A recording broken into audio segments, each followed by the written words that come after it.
Entonces, llegamos, porque tarde o temprano debía de pasar, llegamos a la última sesión del último módulo temático de este diplomado. Por todo lo que ha pasado, nosotros sabemos que tuvimos que cambiar el orden de los módulos al final, pero quedó el módulo de derechos sexuales y reproductivos al final.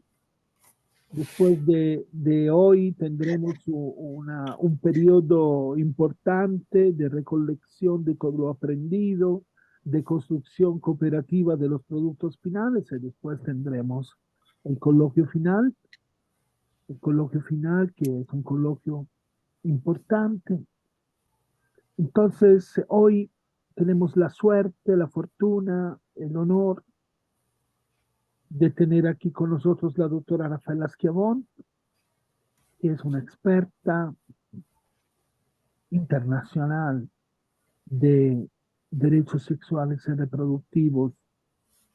No acostumbro, ustedes lo saben, tampoco para mí, hacer semblanzas curriculares, pero le pediría por favor a Rafaela que diga un mínimo cuál es su experiencia en este campo. Tú lo puedes decir mucho mejor.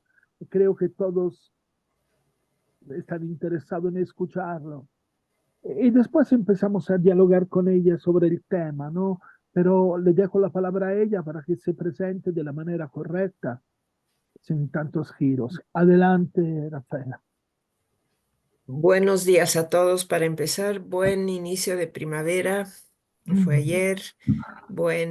Seguimos con la esperanza a pesar de todo lo que nos rodea, ¿verdad? Yo creo que siempre he pensado, no soy practicante, ya no soy practicante de ninguna religión, pero siempre me ha llamado la atención que entre las cuatro virtudes teologales, la religión católica haya incluido la esperanza. Yo creo que efectivamente es un gran valor a pesar de todo.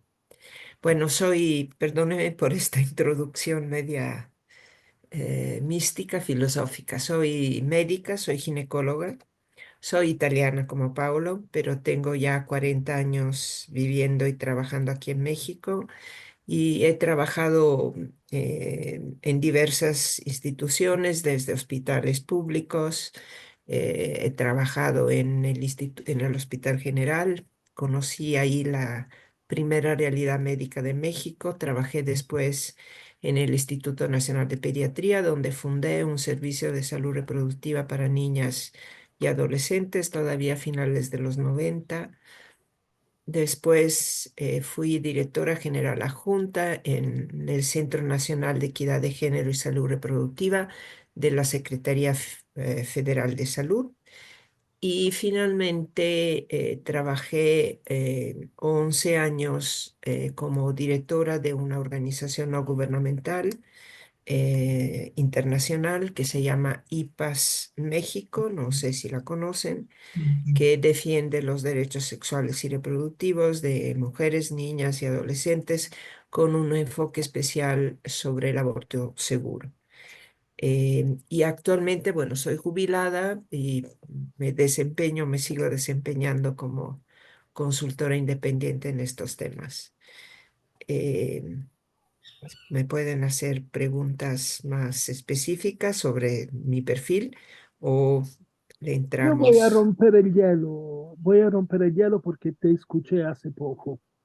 Rafaela participó en una fábrica de las ideas maravillosa sobre la paz, ¿sí? Las fábricas de las ideas, muchos de ustedes saben, es una iniciativa de Academia E, de la alta escuela, para poner unas personas alrededor de una mesa a pensar y a razonar juntos, sin público, sin aplausos, sin nada, ¿sí? Sin ponencias, una mesa de reflexión real. Eh, te escuché. Me gustaría que empezáramos desde aquí, que es el tema al final de este diplomado. En tu opinión, En tu opinión, Rafaela, ¿cuál es la relación entre el respeto de los derechos sexuales y reproductivos de las personas y la construcción de la paz? ¿Por qué están vinculados esos derechos con la paz? Y así yo creo que podemos romper el hielo y todos los demás, todas las demás pueden seguir dialogando. Pues Pablo me va a hacer preguntas difíciles porque yo siempre, digamos, mi expertise es médico y siempre, digamos, argumento desde la evidencia médica. Ha sido un poco mi ¿cómo les diré? Mi expertise y mi fortaleza y mi terreno de comodidad, digamos. Pero yo te contestaría, Paolo, con la clásica respuesta mexicana que el respeto al derecho ajeno es la paz. Y creo profundamente que esto vale también para el derecho, la autonomía sobre el cuerpo. Em, en alguna ocasión, cuando fui invitada a un evento, pues reflexioné diciendo que yo no creo que haya posibilidad de una autonomía, de una ciudadanía plena, si no hay ciudadanía sobre el cuerpo, que implique no un discurso filosófico, que implique unas construcción estructural de los medios, de la información, de los servicios que son necesarios para el goce de estos derechos sexuales y reproductivos. Y creo que interrúmpame cuando quieran, porque yo tiendo a hablar mucho, pero ustedes interrúmpeme, argumentenme, pregúntenme. Creo que los derechos sexuales y reproductivos como tal se han demonizado, se han utilizado como, pues, un discurso burdo de el cuerpo es mío y yo hago lo que quiero sobre mi cuerpo, digamos, desde los grupos antiderecho. Pero el derecho a decidir sobre el cuerpo, el derecho a ejercer la autonomía reproductiva, la autonomía moral sobre las decisiones reproductivas, es un derecho profundo, inalienable, que respeta el derecho de los demás, las leyes, por lo que luchamos, hemos luchado, la despenalización del aborto, incluyendo el derecho a la muerte digna, a la eutanasia, etcétera, siempre son derechos que no obligan a nadie, amplían el campo de los derechos, pero sin obligar a nadie. Y creo que este ejercicio siempre nos pone, nos cuestiona, nos mete en un tema donde muchos de nosotros preferimos que la ley determine delimitando los derechos como generando un territorio de seguridad y prohibiendo las cosas. Aquí termino este primer lance, pero estoy abierta.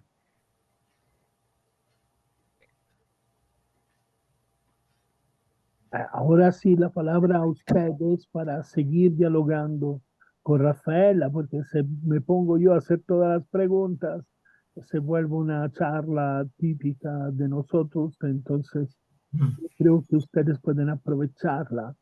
Es importante que lo hagan. Entonces, adelante, ustedes se pueden autogobernar.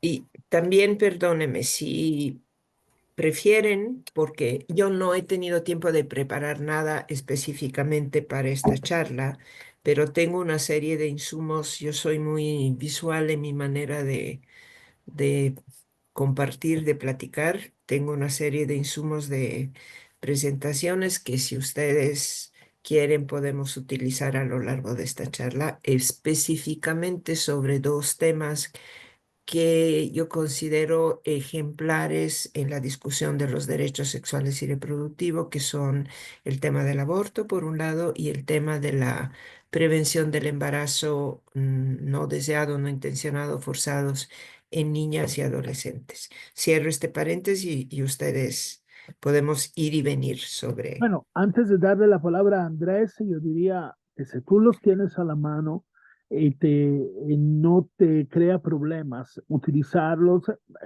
bien vengan. Digo, la verdad, es extraordinario que estén los insumos. Como digas tú, ¿no? Digo, tampoco debe ser un problema, pero si los tienes a las manos y para ti está bien utilizarlos, con gusto los veríamos. Le dejamos la palabra a Andrés. Sí. Rafaela, ¿qué tal? Buen día, soy Andrés.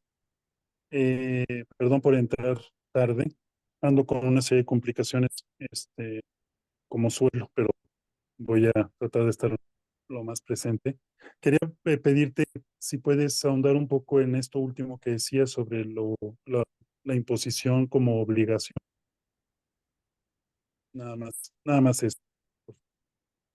Sí, yo creo que es una costumbre, bueno, un tema cuando yo he sido parte también del Comité Nacional de Bioética, soy miembro del Colegio de Bioética y en esos ámbitos hemos reflexionado un poco sobre esta intersección entre la ética, la moral y la ley.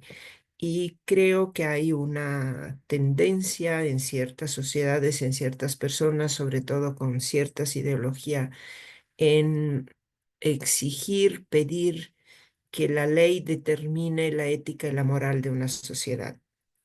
Y no es la función de la ley.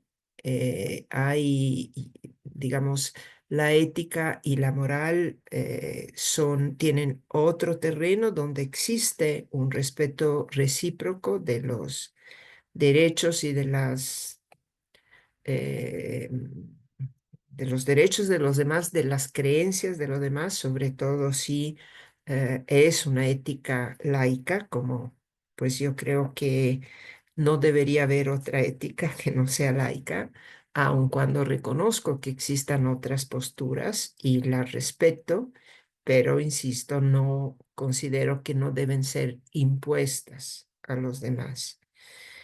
Y un ejemplo muy, muy, muy concreto es esto del aborto. Y yo no desconozco que el tema de la interrupción de un embarazo, sobre todo en etapas más tardías, más avanzada, creo que eh, a nivel social hemos logrado ciertos acuerdos, ciertos despenalización social del aborto temprano en las primeras semanas de la gestación, etcétera, pero persisten muchas dudas éticas, morales en relación al aborto más tardío. Y ahí mi reflexión es, en términos salubrista, como les digo, es mi postura. Ahí están mis pies. Yo siempre he reflexionado, si el aborto tardío existe, se ha hecho en condiciones de riesgo para la vida de la mujer, de malformaciones severas de un producto, de violación, etcétera. Se ha hecho. El tema, la discusión ética surge cuando eh, uno debe de decidir si esta autonomía moral se la reconocemos a la mujer o la delegamos a un comité de bioética, expertos médicos, eh, curas o religiosos de cualquier, abogados, etcétera. Y aquí creo que es uno de los temas donde esta intersección se puede ver de manera bastante concreta. Muy bien, muchas gracias. Oye, Buen texto. adelante, porque ovviamente cada cosa que dice Rafaela, visto el tema también, ¿no? Despierta en nosotros muchas ideas, ¿no? Muchas cosas. Entonces veo ahí Mercedes que dice que sí con la cabeza. Bueno, aprovechamos que tenemos una persona como Rafaela aquí, que además de ser una persona muy convencida de sus ideas, es una persona capaz de escuchar a las demás, que no está tan fácil encontrarla en este ámbito, sobre todo, ¿verdad? En estos temas, la falta de escucha es una cosa devastadora, entonces aprovechémosla, por favor. Vamos a ver, ¿alguien quiere preguntar algo? Porque yo sí tengo una pregunta, pero no quiero. Adelante, Mercedes. Sí, muchas gracias. Buenos días a mis compañeros que se acaban de integrar. Bueno, yo estuve comisionada en el año de 1973 al inicio del programa de planificación familiar. Este programa se inició en el Servicio de Medicina Preventiva en el mandato del doctor Robles Garnica y se le cedió la jefatura al doctor Escárpita Herrera.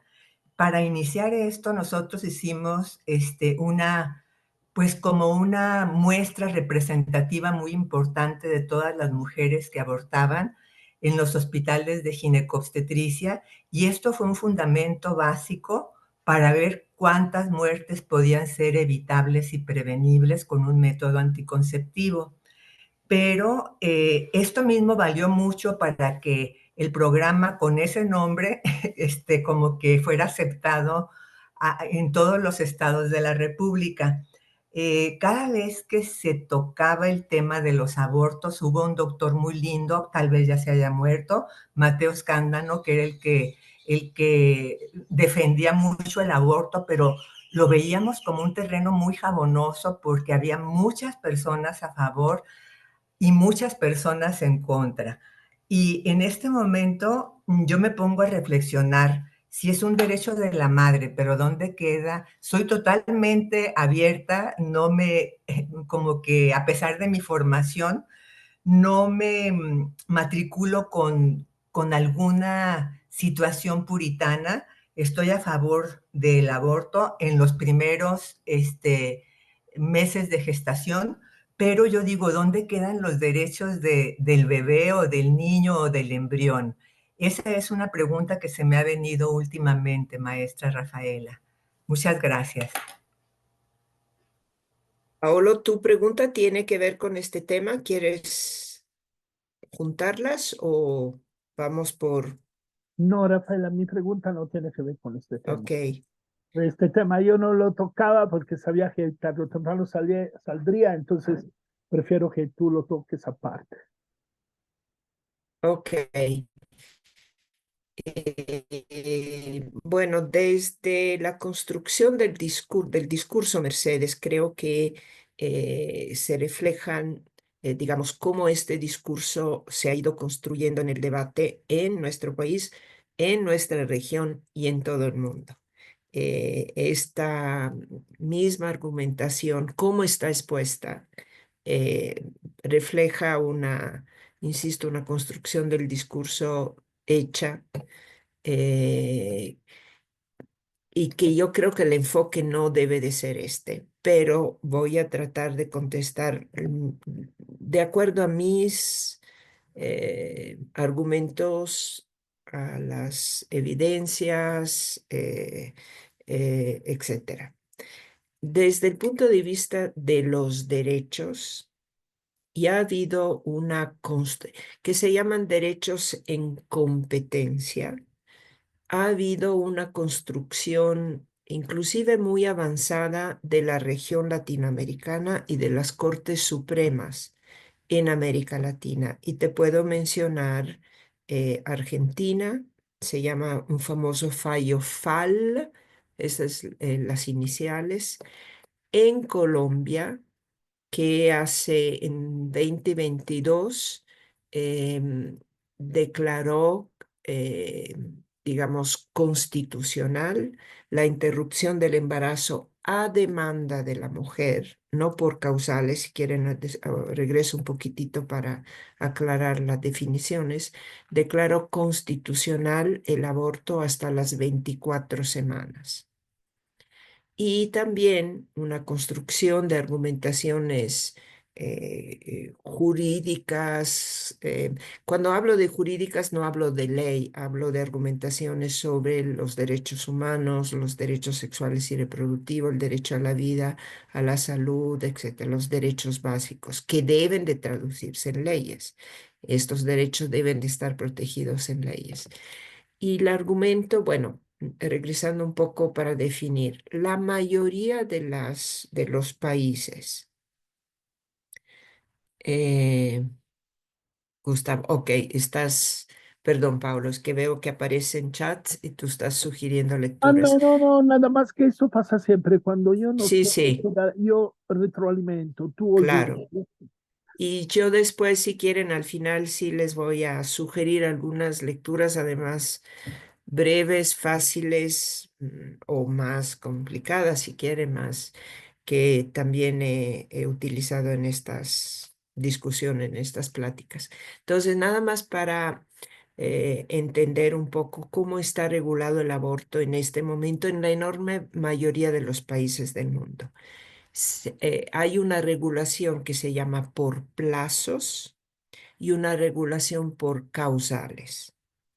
La regulación por plazos, que es la más extendida en el mundo, es la que dice que el aborto está despenalizado, permitido. No, no me gusta usar la palabra permitido porque si no está criminalizado, no está penalizado por la ley hasta ciertas etapas gestacionales. La mayoría de los países del mundo establecen entre las 12 y las 14 semanas.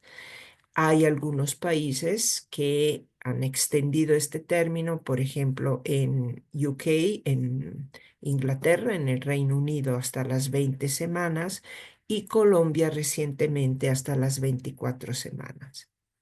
Más allá de estos plazos, el aborto no está penalizado, no está criminalizado por causales que pueden ser riesgo para la vida de la mujer, riesgo grave para la salud de la mujer, malformaciones del producto, una causal que se llama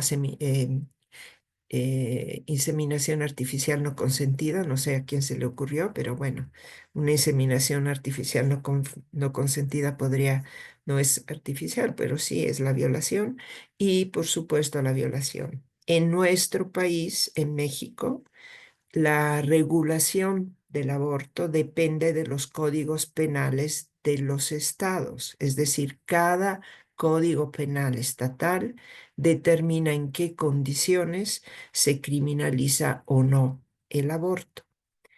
Y el primer estado que lo decriminalizó hasta las 12 semanas de la gestación fue la Ciudad de México, el entonces DF, en 2007.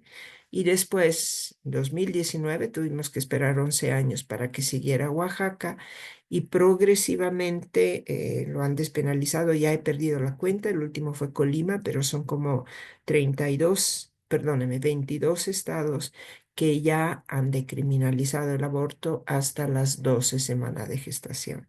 Y esto se llama la interrupción legal del embarazo. ¿Qué pasa después?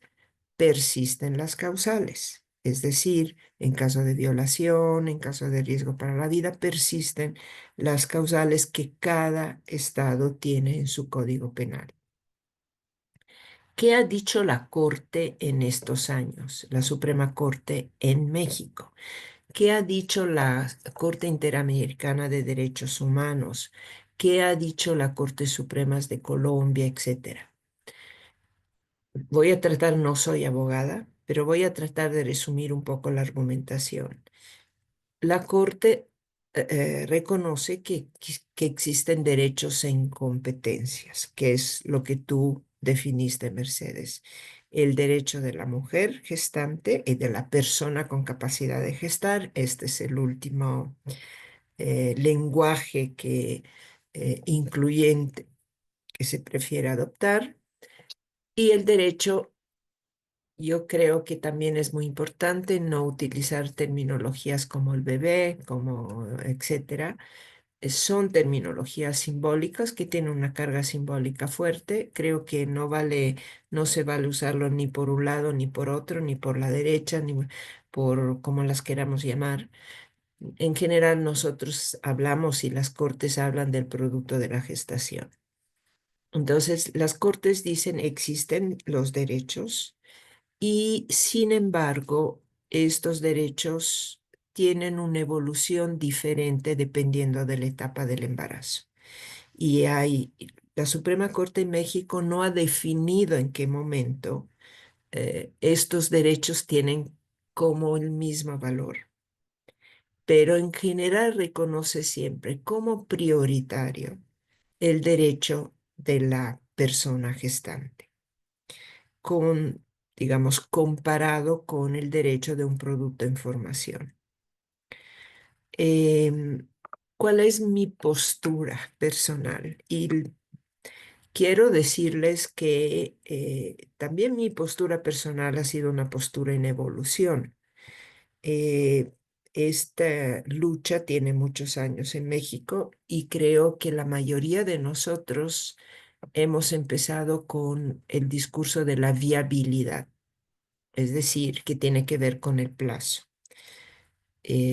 Diciendo, bueno, no podemos reconocer la característica de persona y los derechos humanos de las personas a un producto, a un embrión, a un óvulo fertilizado, a un cigoto, a un producto de 10, 12 semanas, etcétera, cuando no existen ni siquiera lo que llamamos el andamiaje anatomofisiológico de la conciencia, del sistema nervioso central, de la capacidad autónoma de sobrevivencia del producto afuera del útero materno, etcétera. Y este es un discurso que hemos utilizado mucho, creo que sigue teniendo valor, sigue siendo importante, digamos, tomar en cuenta que no son derechos comparables, pero no nos ayudan en la discusión ética y moral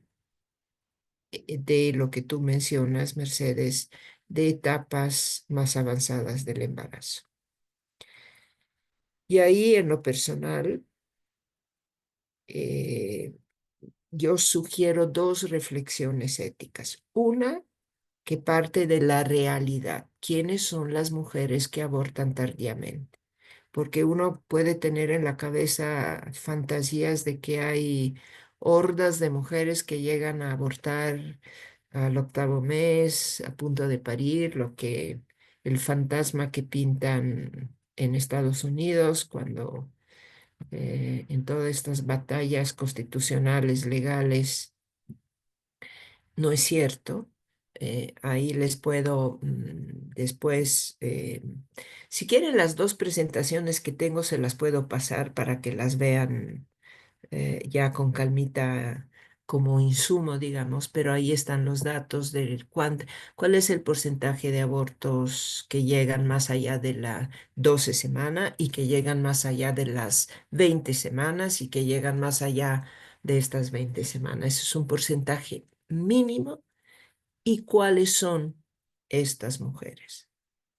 Esencialmente hay dos o tres razones. La primera son las barreras de los mismos servicios. Son mujeres que fueron bateadas repetidamente cuando fueron a buscar un aborto legal en las primeras etapas del embarazo, que les dijeron, no, aquí no se hace, no, yo soy objetor de conciencia, no necesitas hacerte otro estudio más, no necesitas pagar un ultrasonido cuando las mujeres no pueden, etcétera. Entonces, las barreras que nosotros como servicios de salud o como servicio, o las barreras que en el lenguaje técnico hablamos del estigma social, ¿Cómo es posible que las mujeres estamos hechas para aceptar? Puede ser que no sea deseado, no sea planeado, pero la maternidad es un privilegio para las mujeres, etc. Dos, segundo, grandes causas de retardos en la búsqueda de la atención.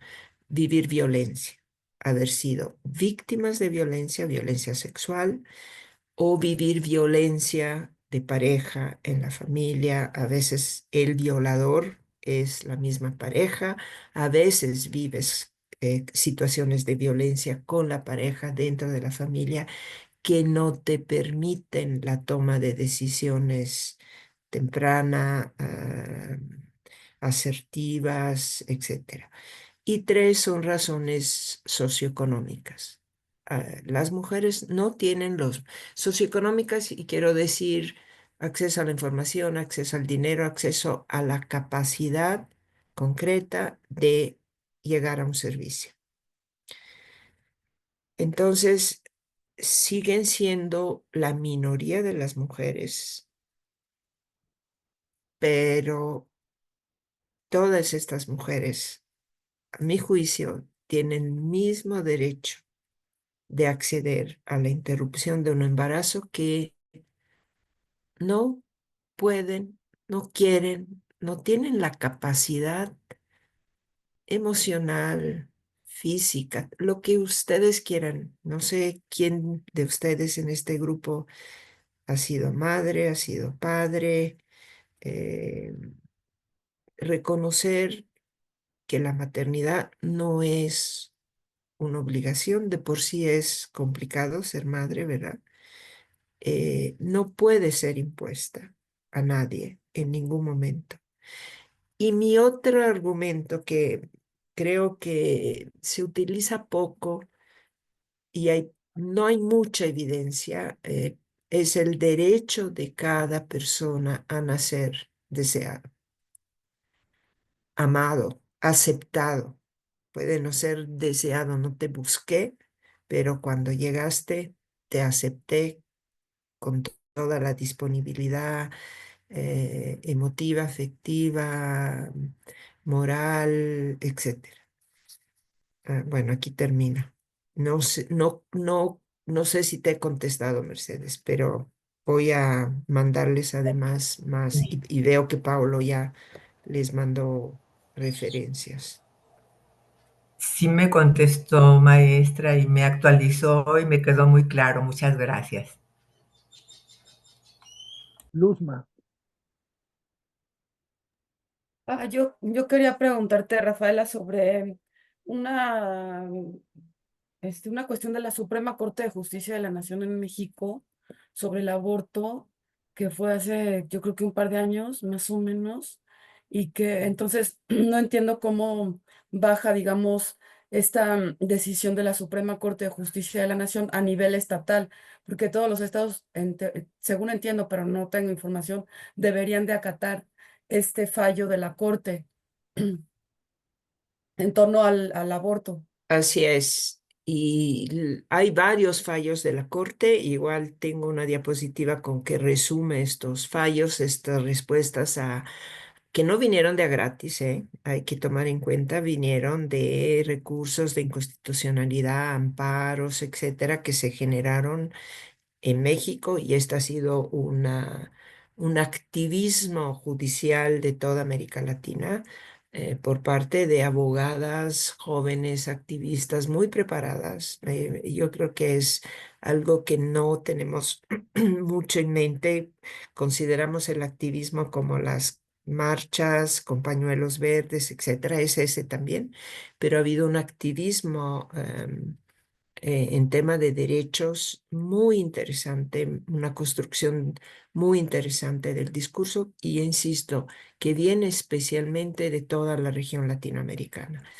Entonces, como bien dices, Luzma, la Corte dijo, es inconstitucional criminalizar el aborto en estas condiciones, inconstitucional poner límites de edad gestacional en caso de aborto por violación. Es inconstitucional, más bien, los códigos penales estatales, los estados, las entidades federativas no tienen la competencia jurídica de decir cuándo inicia la vida de la persona. Toda esta serie, digamos, de cuerpos jurídicos. Y la Corte dice, estamos hablando, a veces creo que se nos olvida que estamos hablando de poderes distintos. El poder jurídico, el legislativo y el ejecutivo. Entonces, el jurídico dice al legislativo, ojo, de acuerdo a lo que yo te digo, cambia la ley. Y el ejecutivo debería decir, de acuerdo a lo que dice la Corte y de acuerdo a lo que dice en la ley, yo implemento los servicios. Esto sería, digamos, el itinerario, el percurso lógico de la evolución de la... No ha sido así. Efectivamente, de acuerdos a las sentencias de la Corte, muchos códigos penales estatales han decriminalizado el aborto, por lo menos, como decíamos, hasta las 12 semanas. Otros se han resistido y por supuesto que depende esencialmente de la composición política de los congresos locales. Pero ¿qué implica en la práctica? Yo, insisto, no soy abogada, pero pues he trabajado muy de la mano con asociaciones de la sociedad civil como GIRE, IPAS, etcétera, que han sido, digamos, promotoras de estos cambios y que interpretan las sentencias constitucionales. ¿Qué implican esta sentencia? En teoría, aun cuando no haya cambiado la ley, el Estado no puede perseguir ni a las personas que se hacen un aborto, ni a las personas que lo ayudan a hacerlo. Que esto es un efecto de la ley que criminaliza, genera las condiciones para los abortos inseguros. Es decir, la ley no, acuérdense que la ley que criminaliza el aborto no penaliza solo a las mujeres, mete a la cárcel a los médicos, a las enfermeras, a las parteras o a las mujeres que ayudan o que realizan abortos, que es un impacto doblemente criminalizador porque orilla a las mujeres a recurrir a métodos inseguros. Entonces, ¿qué sucede si los códigos penales no cambian? No, eso no impide que alguien te denuncie y te intente procesar, pero digamos, en la teoría, las sentencias de la corte impiden que te condenen. No sé si siempre y cuando tengas una defensa que sepa argumentar esos argumentos de la corte. No sé si te contesté. Y finalmente, pues falta el último eslabón. Si, aun cuando cambie la ley, necesitamos que se implementen servicios públicos. Yo no dejo de poner el énfasis sobre lo público, porque ni en condiciones legales ni en condiciones ilegales, las restricciones al acceso del aborto no golpean de la misma forma a todas las mujeres. Y aquí es otro argumento ético, de justicia social, de justicia reproductiva. Las mujeres que se mueren, las mujeres que se complican, las mujeres que quedan estériles por abortos inseguros, las mujeres que terminan en la cárcel, no son las mujeres como nosotras, que tienen acceso a información, a dinero, a amigos médicos, a hospitales privados, donde se operan de apendicectomías, etcétera. Son las mujeres más jóvenes siempre, a paridad de nivel educativo, a paridad de nivel socioeconómico, las más jóvenes siempre son las más penalizadas, son las mujeres indígenas, son las mujeres rurales, son las mujeres con menor nivel socioeconómico, etcétera. Igual, espero haberte contestado. Sí, muchas gracias. ¿Alguien más? Por favor, adelante. Sí, Fernando, adelante. Hola, buenos días a todos. Em, Mi pregunta va más acerca de la salud mental después de algún procedimiento de los que estamos hablando. La verdad es que no tengo muy bien no conozco muy bien el lenguaje, entonces hago la pregunta desde lo que puedo decir.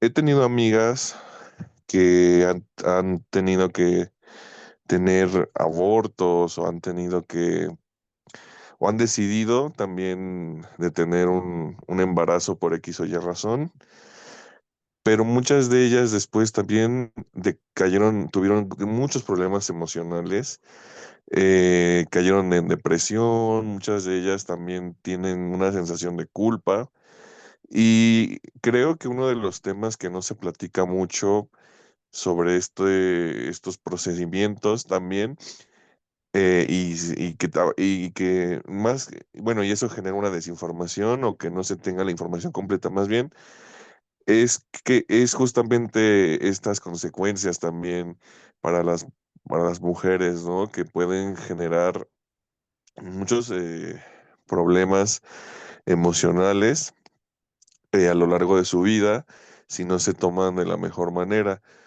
Us- eh, ¿Tú consideras que debería ser también parte del proceso tener un acompañamiento psicológico o emocional? ¿O eso ya depende de cada persona? Eso sería mi pregunta.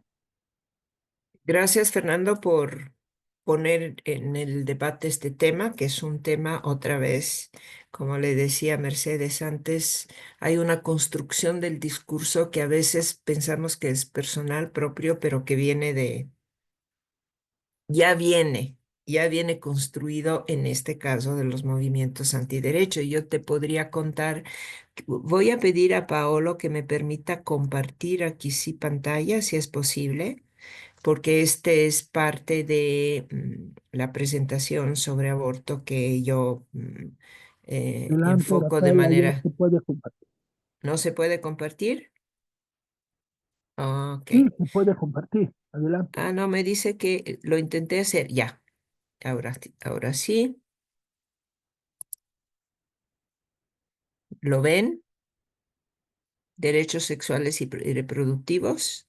Sí, sí, sí, logra ver. Ok, déjenme ver para brincar directamente a la sección sobre em, aborto y salud mental. Y les comento esto porque, insisto, no es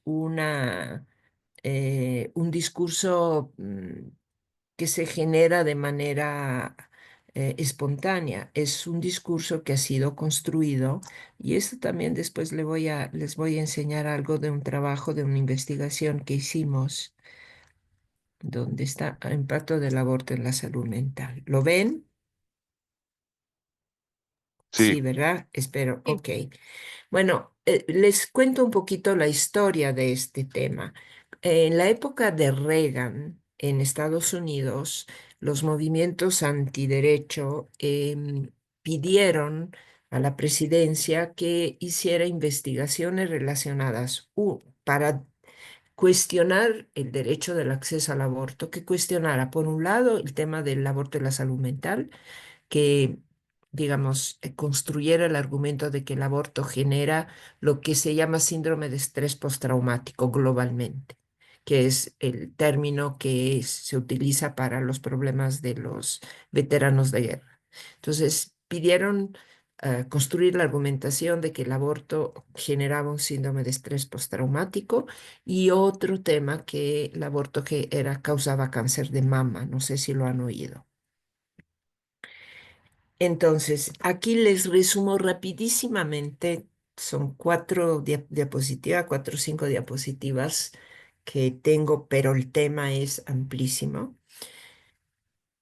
Y este en especial hay dos diapositivas que son cortesía de la doctora Luciana Ramos del Instituto Nacional de Psiquiatría, Ramón de la Fuente, con quien hemos trabajado y quien ha trabajado en México en especial este tema de la relación entre aborto y salud mental.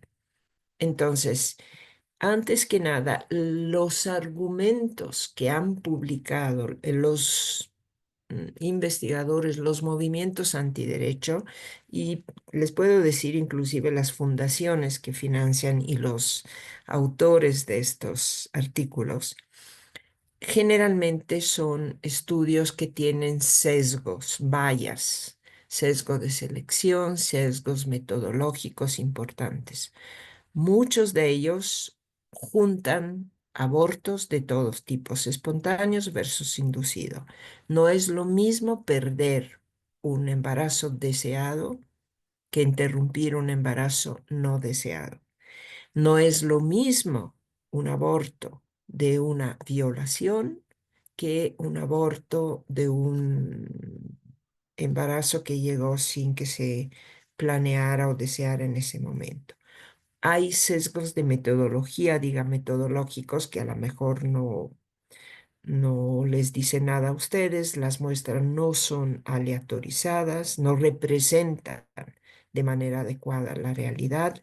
No hay grupos de comparación. ¿Con qué lo comparo para decir estos tienen más, estas mujeres tienen más problemas de depresión mental que estas otras mujeres?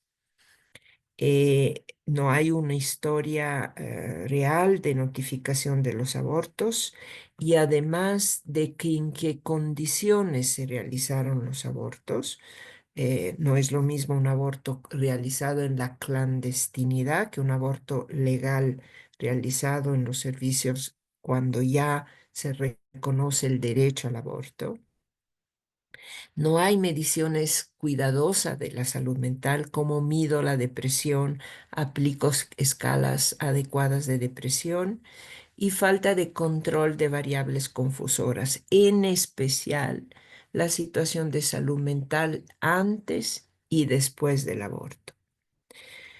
Bueno, este es un poquitito más metodológico y yo había simplificado un poco esta diapositiva, pero no está aquí. Pero el resumen, y ahí abajo vienen todas las referencias bibliográficas.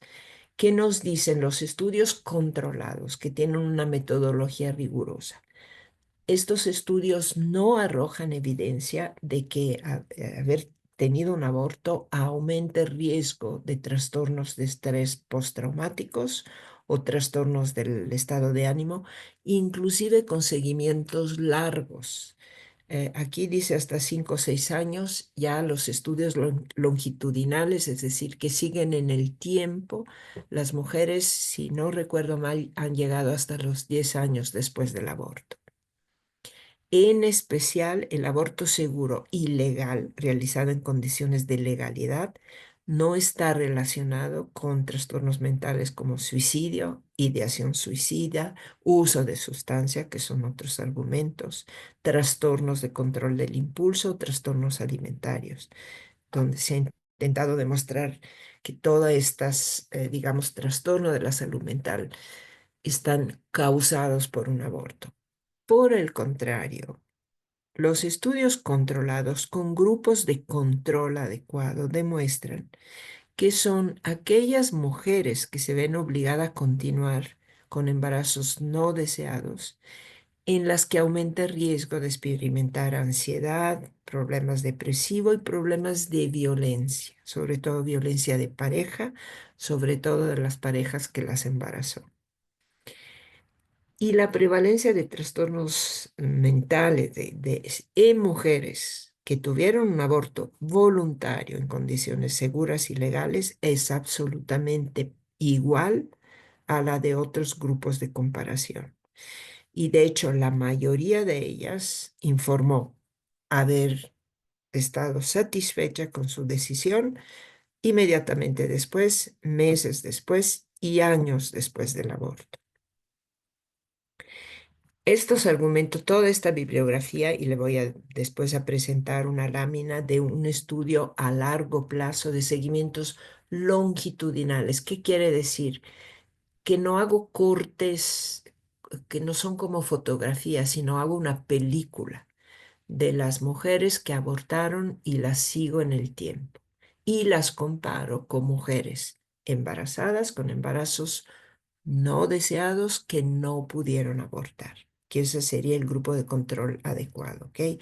Son estudios difíciles de hacer, muy difíciles, pero se han hecho en especial en Estados Unidos y hay un estudio, el que quiera eh, profundizar, se llama el estudio de Praga, que es un estudio longitudinal, después le voy a decir dónde se hizo, bueno, en Praga y en qué épocas. Cuando se legalizó el aborto en la Ciudad de México, también dijimos, un grupo de investigadoras con este grupo del Instituto Nacional de Psiquiatría, dijimos, bueno, ahorita tenemos la oportunidad de estudiar esto también en nuestro contexto, porque muchas veces se dice, bueno, pero las mujeres gringas son diferentes, las mujeres latinas son católicas, las mexicanas tienen una concepción de la maternidad mucho más profunda, arraigada, etcétera. Bueno, estos son estudios, les voy a mostrar dos diapositivas de estudios que se hicieron en México y estos son estudios cortos, se han seguido después en el tiempo. Les puedo presentar, les puedo también compartir un Facebook Live que se hizo hace poco, donde estos estudios se siguieron en el tiempo. Entonces, en este estudio se estudian las emociones con instrumentos validados, lo que les decía el sesgo de cómo mido la salud mental, cómo mido la depresión. Este es un estudio que mide las emociones negativas, un conjunto de emociones negativas antes, durante y después de la ILE. Y pueden ver que estas emociones negativas disminuyen y aumentan de manera muy clara las emociones positivas. Y cuando hablo de emociones negativas, ¿qué se midieron con estos instrumentos? El estrés, la culpa, la tristeza, el arrepentimiento, el enojo, la confusión y la vergüenza. Y en términos muy generales pueden ver que todas estas emociones negativas disminuyen, alcanzan su máximo antes del procedimiento y sobre todo en el momento del diagnóstico. Cuando me doy cuenta que estoy embarazada y que no lo quería, alcanza el pico máximo el estrés, la culpa, la tristeza, etcétera. Y estas emociones van disminuyendo en el momento en que estas mujeres se someten a la ILA, en el momento de la atención en las clínicas y disminuye en las visitas de seguimiento posteriores. Y Rafaela, dime, perdón que interrumpa, pero no, no, bueno, eh, nos decías que podíamos hacerlo, ¿no? claro. Te quiero comentar una cosa. Me parece fundamental en la diapositiva anterior, la palabra legal viene entre paréntesis. Me parece que hay que quitarle ese paréntesis con cuanto antes. O sea, me parece que justamente en este caso de el, el bienestar mental de las personas, eh, el hecho de que sea legal es parte fundamental del estudio, ¿no? Eh, Eh, sí y no, estoy de acuerdo. La legalidad, la legalización, nosotros siempre hablamos de la despenalización legal y de la despenalización social. Sin embargo, yo te puedo decir por experiencias muy amplias que esto aplica también en contexto donde el aborto se realiza no en condiciones de legalidad, es decir, en estados donde todavía no se ha despenalizado, sino en condiciones de despenalización social, cuando a través de estas luchas, de estas activismo, de este cambio social, las mujeres sienten, asumen que es su derecho interrumpir un embarazo, que no. Entonces, sí y no. perdón ah, perdón, es que quería silenciar mi micrófono, pero se me complicó aquí. Bueno, pero aprovecho para decir, lo que pasa es que me parece que tratándose de un estudio, hay que subrayar eso porque este, ahora, como tú misma dices, son, es la experiencia que tú tienes, múltiples experiencias de que esto también se reproduce eh, cuando no se trata de una situación legal o despenalizada. Pero el estudio específicamente trata de eso y me parece muy Sí, importante. sí. Y es un estudio, yo les estoy enseñando porque es muy visual y aquí se expresó con estas gráficas que son muy visuales y es un estudio chiquito, esto es un primer estudio, insisto, después se amplió a más de 130 mujeres usuarias de servicio, pero hay toda una experiencia de documentación por lo que llamamos grupos de acompañamiento que son estas activistas que acompañan a las mujeres sin ni siquiera acceder a servicios de salud. Si me permiten terminar como la secuencia lógica de lo que les quiero comentar, después, digamos, seguimos eh, discutiendo sobre estos temas.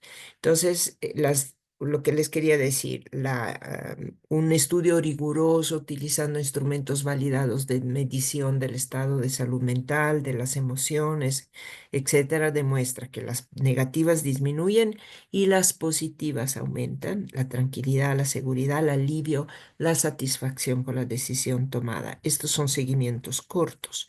Otro estudio analiza la prevalencia de depresión o de trastorno de la salud mental, esencialmente depresión. Esto midió con una escala validada otra vez la depresión y encuentra que la depresión posaborto depende del estigma, ya sea el estigma percibido socialmente, es decir, que el círculo cercano de la familia o de los amigos condene al aborto, a las mujeres que abortan, no puedo hablar con ellas, tengo o el estigma internalizado por la mujer, soy una asesina, soy una mala mujer, etc.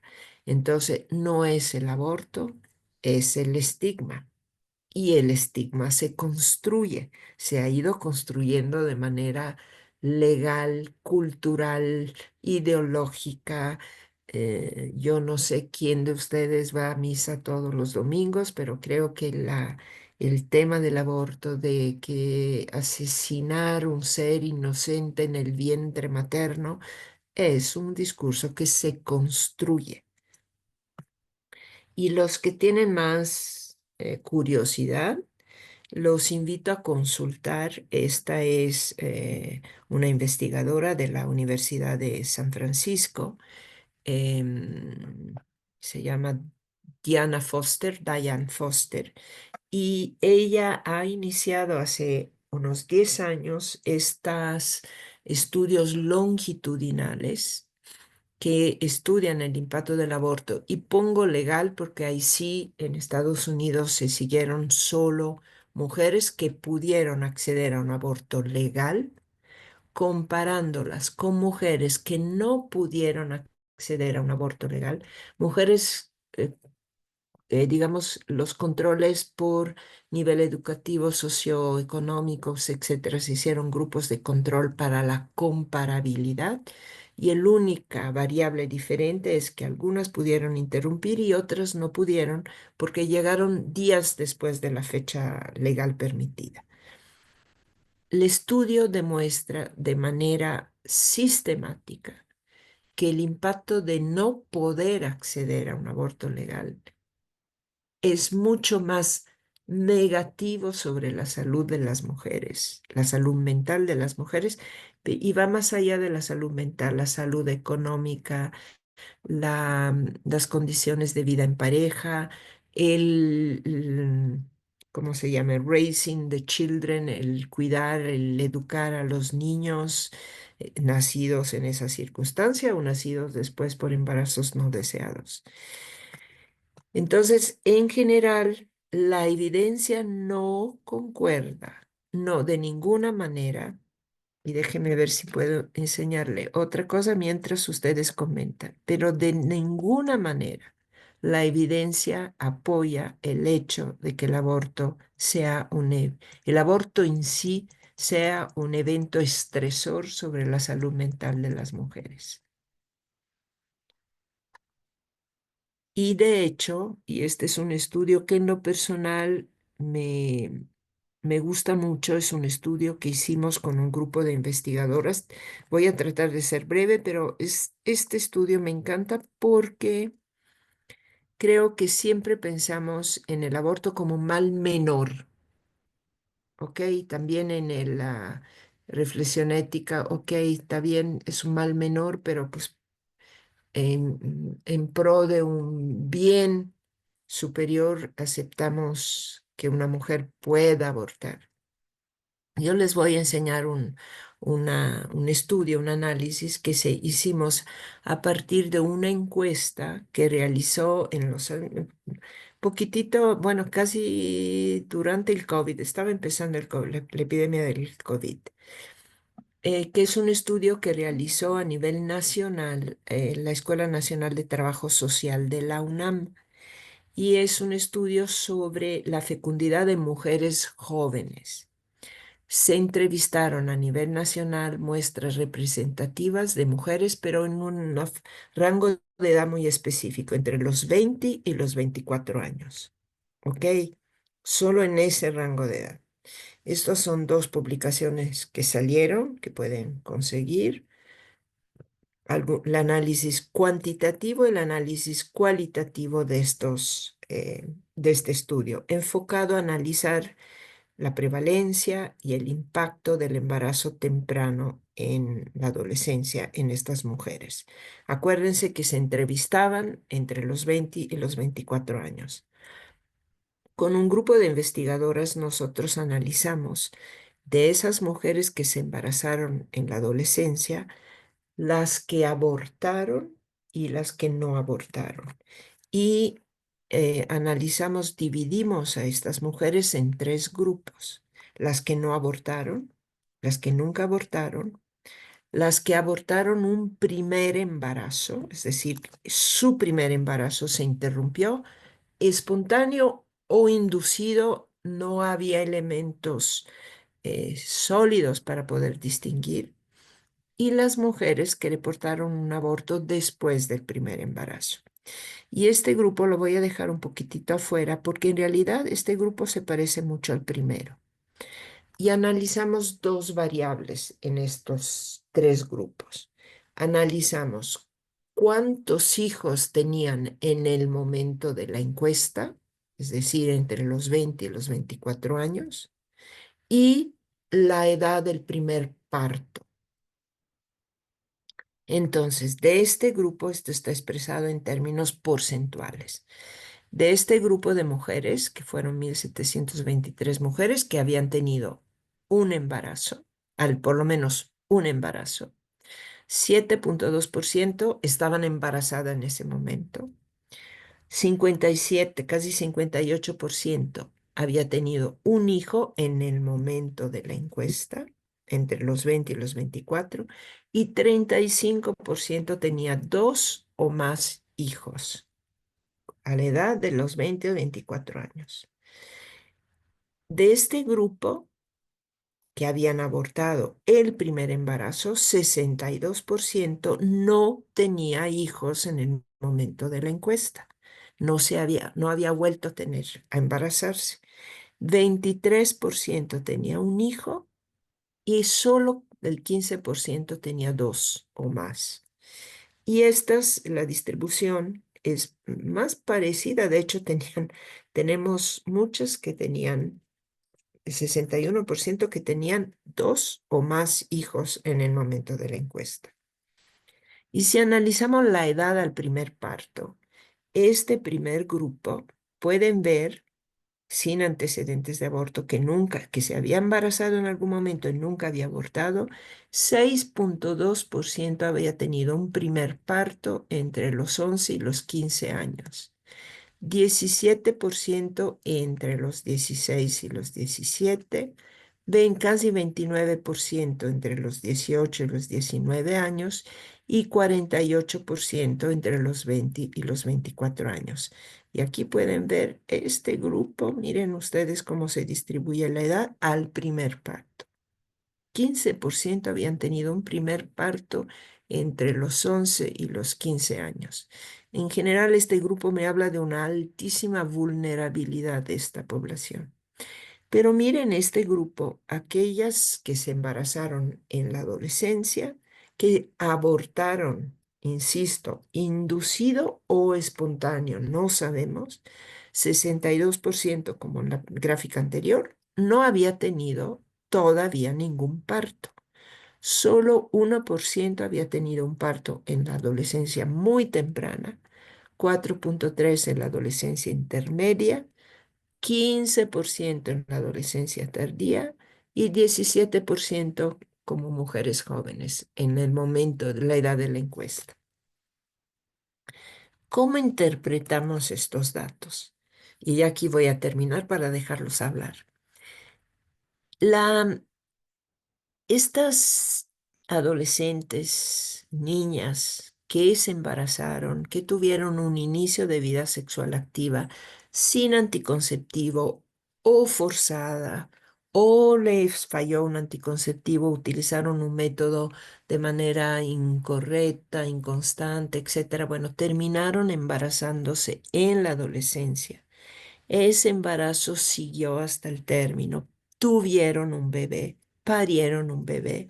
Esta condición, y no les describo las condiciones que también analizamos en el estudio, implican que se unen, se casan, dejan la escuela, siguen teniendo más hijos. Vean el número de hijos que tienen entre los 20 y los 24 años. En la juventud son mujeres con un perfil específico, unidas, casadas, con baja escolaridad, con muchos hijos.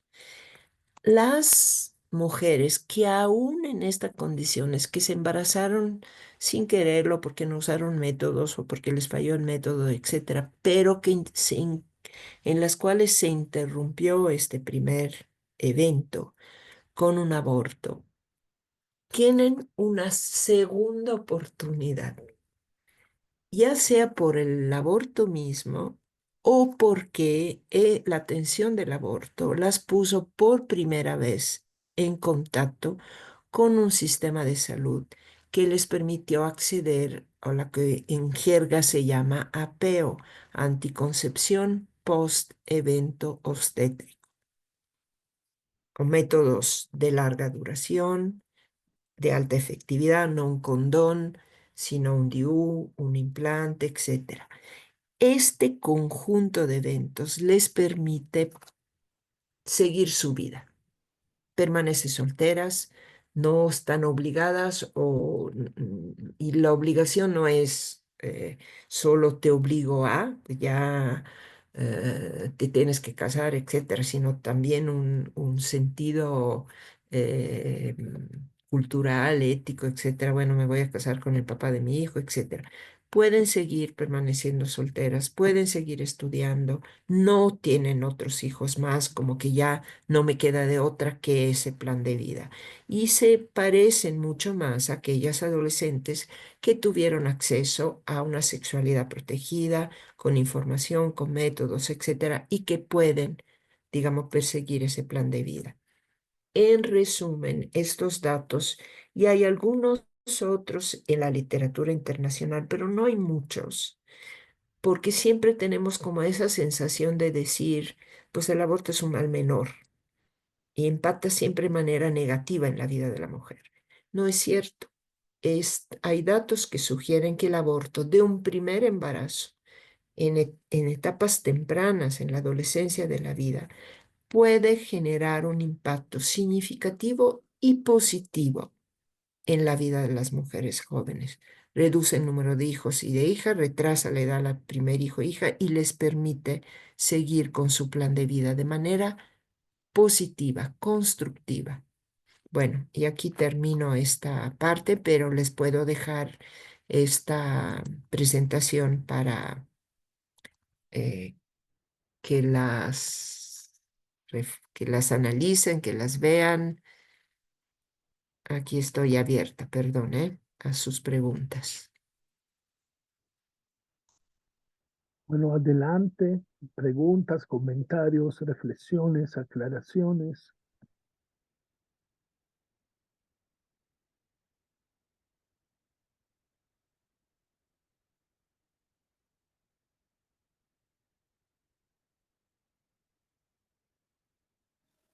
Gracias, Rafaela.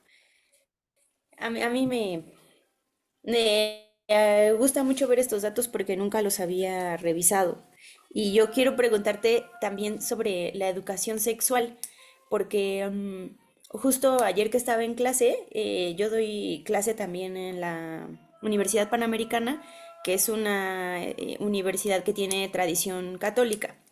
Y eso no significa que todos los estudiantes sean católicos, pero lo que sí significa es que su quehacer como psicólogas pues está superditado a esta tradición católica, ¿no? Entonces justo ayer me contaban, y no creo que eso necesariamente sea malo, o sea, he visto que hay un cuidado o un pensamiento ético que me parece que también puede ser positivo. O sea, lo he conocido y me parece que también puede ser positivo. Sin embargo, justo ayer me contaban una experiencia que no fue positiva, que es que en una clínica en la que están haciendo su servicio social, que está en una comunidad rural, ellos tenían en la clínica información sobre anticoncepción y sobre cuidado, ¿no? En las paredes, o sea, tenían carteles, porque es muy frecuente que chicas menores a 15 años lleguen porque tuvieron experiencias de abuso o porque tuvieron una relación sexual no protegida. Y entonces yo quería preguntarte si hay evidencia de qué es lo que produce la educación sexual, porque justo la afirmación desde la parte del Opus Dei de la Panamericana es que si se les da información, lo que ocurre es que pues esto provoca que quieran acercarse a la conducta, ¿no? Y yo más bien les decía que creía que ocurría lo contrario, pero pues es una especulación, o sea, yo quisiera preguntarte si hay evidencia alrededor de eso. No es una especulación y no hay evidencia de lo que sostienen y no es una universidad católica cualquiera, la Panamericana es una universidad del Opus Dei y pues representa una postura bastante conservadora en estos temas en específico. Y también quiero decirte que, digo, para contextualizar, y no es por ser paranoicas, ¿eh? Yo creo que cada vez que ustedes me afirman algo, trato de analizar la construcción histórica de esas afirmaciones, porque creo que es importante saber de dónde vienen. La Panamericana en especial ha sido una universidad de muy largo eh, alcance que generó los primeros cursos de bioética en México. Se apropiaron de la bioética en México, con una bioética muy religiosa, muy conservadora, insisto, no representa toda la Iglesia Católica, ni siquiera la Iglesia Católica. Acuérdense que hay una corriente jesuita que a pesar de ser religiosa e inspirada en digamos, en la religión católica, es mucho más abierta de lo que ha sido la Panamericana, representante del Opus Dei, y las escuelas vinculadas con y la náhuatl vinculadas con los legionarios de Cristo, ¿ok? Siempre tenemos que contextualizar, no ser inocentes. Pero este discurso que tú mencionas, Eunice, que es muy común, que se opone a la educación sexual, argumentando que esto genera experiencias sexuales más tempranas, que impulsa a los chicos y adolescentes a tener experiencias sexuales, es un discurso que no tiene ningún fundamento. No tengo aquí, porque no, yo no me considero una educadora sexual, pero hay mucha evidencia y voy a buscar, no hoy mismo, que tengo otras cosas que hacer, pero les voy a buscar todas las historia de la evidencia. Hay una publicación de la UNESCO, busca, si quieren googlear, es una publicación de la UNESCO que demuestra el impacto positivo de la educación sexual integral, que quiere decir que cubre todos los aspectos de la sexualidad, no solo el- la, la relación coital, no solo el tema de la protección de las infecciones de transmisión sexual, sino cubre el tema del placer, del cuerpo, del respeto, de la no violencia en la relación, etcétera. Lo pueden buscar, si lo encuentran, me hacen un favor, pero hay una sistematización de la UNESCO sobre todas estas experiencias, que demuestra que la implementación temprana, y siempre cuando digo temprana es adaptada a la edad, estos son los criterios de la educación sexual integral, y a un niño del kinder no le voy a decir que se ponga un condón, que los hombres se tienen que poner un condón cuando tienen relaciones coitales, sino le voy a enseñar las partes del cuerpo, el respeto, que no te toquen, que el cuerpo es tuyo, etcétera. Todo este contexto de educación sexual. La educación sexual redunda en relaciones sexuales más tardías, menos violencias en las relaciones y relaciones sexuales más protegidas, más uso de anticoncepción cuando se inicia la relación sexual integral. Y bueno, reitero aquí lo que estaba diciendo al inicio de la plática cuando estaba solo Luz María y no sé si llegó Mercedes. Les invito como tarea, que es una tarea, diría yo, bueno, yo creo mucho en el cine como estrategia terapéutica, es como el teatro griego, tiene esta función catártica y el mensaje nos llega no solo aquí, sino en el corazón y en la panza. Vean la serie Adolescencia. Todos ustedes, todos los que sobre todo trabajan con adolescentes o tienen hijos adolescentes o nietos adolescentes, les invito de veras a que vean esta serie de Netflix. Repito, no es gringa, claramente no es gringa, es de Reino Unido. La actuación es fantástica desde el punto de vista cinematográfico, el uso de la cámara es excepcional, pero el contenido y el mensaje final son muy, muy importantes. Y nos invitan, yo siempre digo, cuando abogamos, cuando ciertos grupos abogan por prohibir la educación sexual, no se dan cuenta que los niños y los chicos, adolescentes, se están educando a través de medios que nosotros ni siquiera tenemos idea de que existen. Los adultos los invito a fijarse en la serie, en el análisis de los emoji, de los corazones, de los colores de los corazones. No sé si han visto, veo que Germán dice sí con la cabeza. ¿Ya viste la serie? Sí, efectivamente, Rafaela, ya la vi y es extraordinaria, las actuaciones, como dices, son impactantes. Me quedé con, tal vez tú me puedas sacar de esa duda de que si el padre en realidad No era cuenten el final, violador. por favor. No, no, no, no. Yo creo que a lo largo de la serie, de la película, digamos, existe como yo creo que le da un plus de suspenso, existe como esta sospecha de que si el... No quiero, para las que no lo vieron, mejor no les digo nada, pero no, definitivamente no, no creo que esa sea la lectura correcta. Más bien, su llanto final eh, implica otra sentido de culpa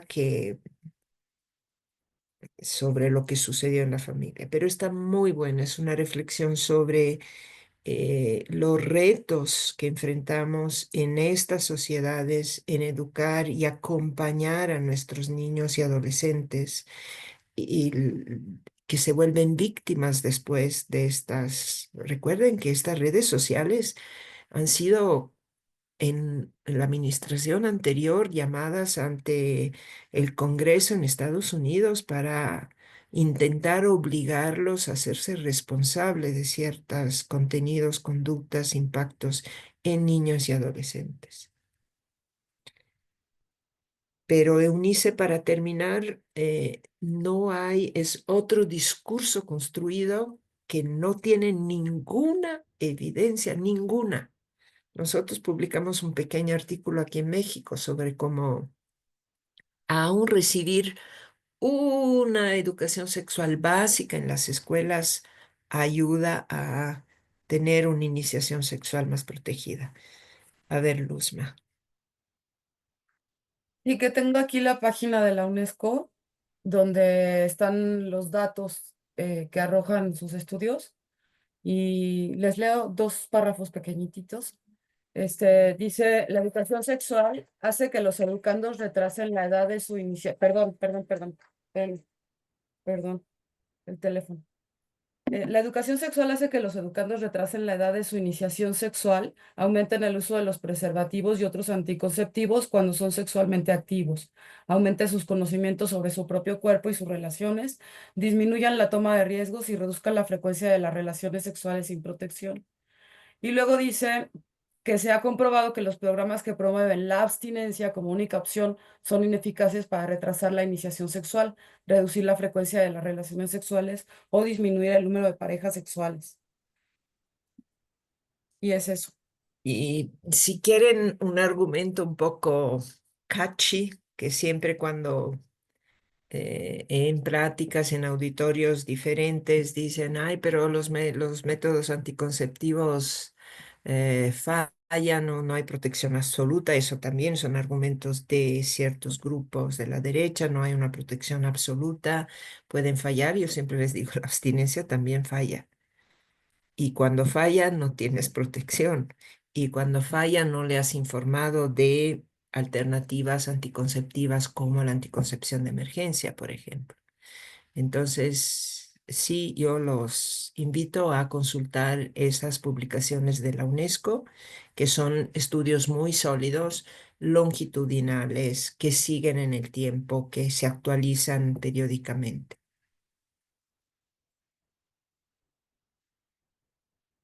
Muchas gracias a las dos. Y suerte, Eunice. Sí, sí, justo creo que ahorita me escuchaba y ya o no les acabé de contar que todo esto es porque un directivo de la universidad fue a retirar los carteles, o sea, los arrancó y pues les exigió que no hablaran de esos temas. Entonces justo mis estudiantes pues estaban muy impactadas de qué era lo que tenían que hacer ahora. Y por supuesto pues tienen una formación científica, ¿no? O sea, porque es al final uno de los propósitos de la universidad y buscan argumentar con datos justo por qué podría ser de otra manera, ¿no? Ujú. Si me permiten, les voy a contar una anécdota muy personal. Como ya les dije desde un principio, bueno, yo crecí en un ambiente religioso, pero en un ambiente progresista, como de la teología de la liberación de hace muchos años, ¿verdad? Y ahorita he dejado definitivamente de creer en esta iglesia. Cuando mis hijos eran chiquitos y estaban en la etapa del catecismo, de la primera comunión, yo los bauticé porque no quise que se sintieran diferentes de los otros y sobre todo que no me vinieran con una conversión adulta a los 20 años diciéndome por qué no nos metiste en el... Bueno, cuando llegó la etapa de la primera comunión, también como toda su clase iba a catecismo, estuve buscando un catecismo porque yo pienso que ciertas enseñanzas de la iglesia deberían ser muy positivas. La solidaridad, el ayudar al otro, la justicia, bueno, todas estas cosas. Dije, pues a mí me lo enseñaron de chiquita, pues igual se lo enseñan a mis hijos. Pero ustedes saben que ahorita la iglesia obliga a los padres a ir a catecismo si quieren que sus hijos hagan la primera comunión, que es una manera de obligar, porque no pueden alcanzar cierto público adulto y pues es una estrategia que intenta obligarlo a hacerlo de manera coactiva. Entonces, estuve yendo con mi hijo de 7 años, 6 años, 6 años y medio, 7, buscando alrededor de donde vivo catecismos que fueran abiertos. Y en una iglesita que está por aquí, que andábamos caminando yo con la mano de mi hijo, veo un programa de catecismo para adultos para la primera comunión. Entonces dije, Marco, vamos a ver qué dicen. Entré y lo único que estaban diciendo del programa de catecismo para adultos, para la primera comunión de los hijos, era prácticamente no la anticoncepción, no la educación sexual, toda esta temática. Entonces yo agarré a mi hijo de la mano y salí caminando así, y le dije, Marco, vámonos. Mi hijo se voltea y me ve y me dice, mamá, ¿estás enojada? Le digo, sí. ¿Por qué estás enojada, mamá? Le digo, ay, Marco, parece que todo lo que vino a decir Jesús en este mundo es que la píldora es pecado, como que me salió del alma. Y mi hijo, que actualmente es matemático, me ve y me dice, mamá, pero si cuando vino Jesús la píldora no existía. Yo dije, que Dios te bendiga y que te conserve siempre esta capacidad de reflexionar de manera crítica ante la vida.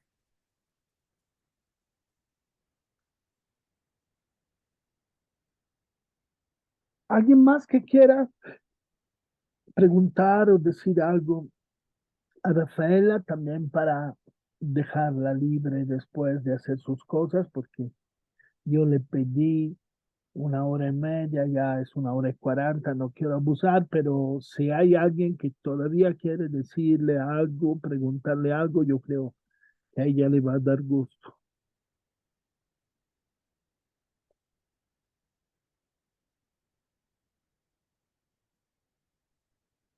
Me parece que se movieron muchas cosas, Rafaela. Yo creo que queda abierto, bueno, quedan abiertos muchos frentes.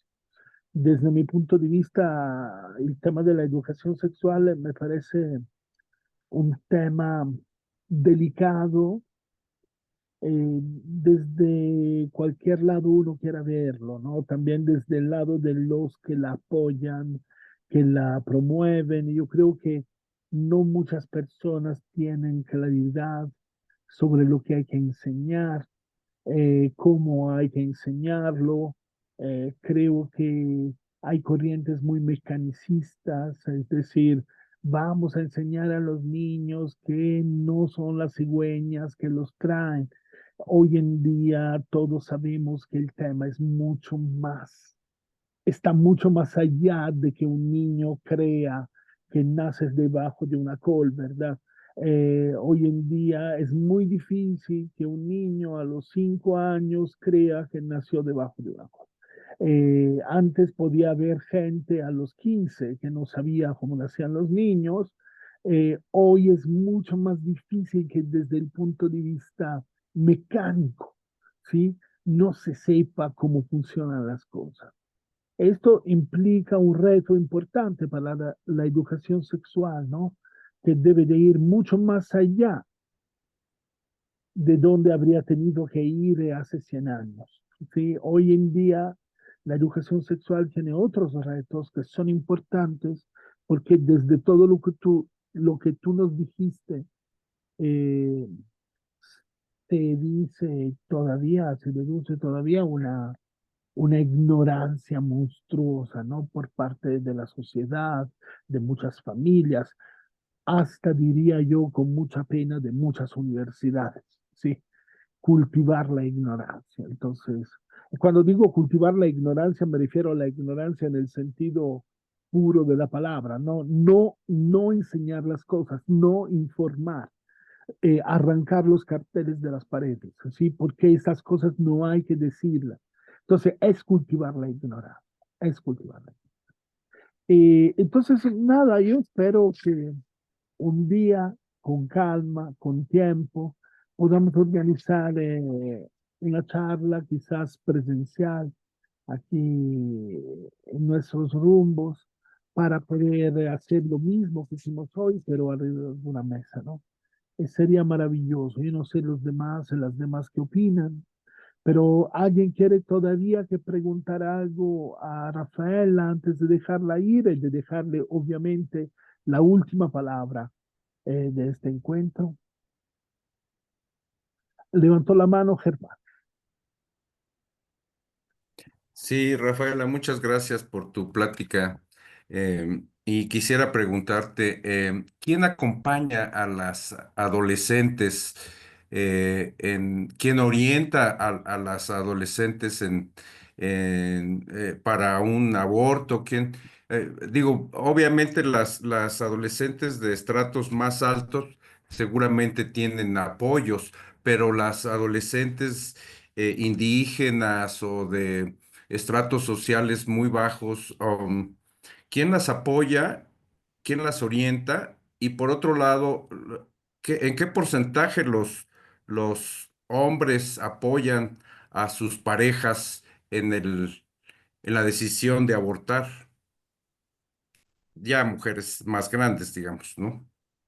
Bueno, empiezo por esta última pregunta que tiene la respuesta más fácil. En la estadística de las ILES en la Ciudad de México, la gran mayoría de las mujeres reportan haber tomado la decisión de abortar junto con su pareja. Ya sea que las acompañen pero que la decisión fue tomada de manera conjunta. Y resto, no recuerdo ahorita el porcentaje, pero hay un porcentaje que dice que la decisión la tomaron ellas solas. En este contexto, yo sé que también hay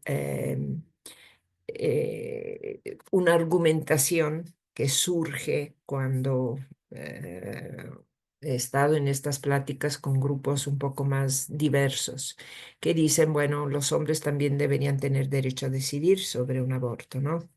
Si sí o no, es su producto también, es su hijo también, este tipo de argumentaciones. Entonces yo en general, y se lo también presto como argumento por si están ustedes enfrentando debates de este tipo, yo trato de analizar las situaciones desde diferentes puntos de vista. Bueno, ¿qué tal si una mujer quiere abortar y su pareja no quiere? ¿Quién tiene el derecho a decidir? Pero también, ¿qué tal si una mujer quiere quedarse con un hijo y su pareja quiere que ella aborte? ¿Quién tiene el derecho de decidir? Al fin y al cabo, mi respuesta es la mujer. En ambos casos. En ambos casos, ella es la que pone el cuerpo, pone todo y tiene derecho a decidir si continuar, insisto, son casos que suceden, no, yo no quiero este hijo, quiero que tú abortes, o interrumpirlo. En relación a las menores de edad, la ley establece en la norma oficial 046 que las menores que tengan 12 años o más pueden solicitar una interrupción en el embarazo de manera autónoma. Si lo desean, pueden hacerse acompañar de un adulto, que sea madre, padre o tutor o de un adulto responsable. ¿Por qué? Cuanto menor es la edad de la niña, tanto más probable la evidencia nos demuestra que ese embarazo es resultado de una violación, de un acto forzado, en que la ley reconoce que no pudo haber habido un consentimiento informado a la relación. Entonces la ley protege la posibilidad de que la menor pueda decidir de manera autónoma. Por debajo de los 12 años, la ley asume que debería de haber una instancia que represente, que pueda proteger el derecho superior de la niñez. Esto es la teoría, en la práctica es un poco más complicado que eso. ¿Quieres decir algo, Paulo?